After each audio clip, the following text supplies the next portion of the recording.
calligraphy, painting, photography, UI design, video editing, song composition, writing, baking, teaching, at marami pang iba.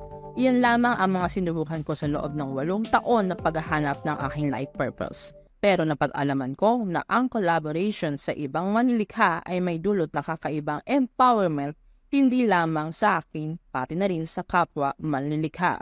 Dahil naniniwala ako sa sinabi ni Helen Keller, alone we can do so little, together we can do so much. Samahan niyo po every month na makita ang tinatagong galing ng iba't ibang klase ng manlilikha sa Pilipinas na pwedeng magtulak sa iyo upang magpatuloy pa sa paglilikha at ituloy mo na din ang matagal mong pangarap na makapaglikha.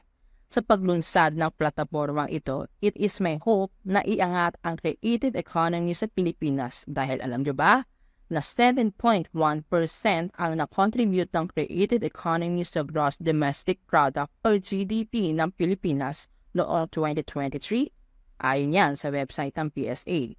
Kung ikaw ay may tinatagong talento at abilidad sa paglilikha, tara, likha na dito.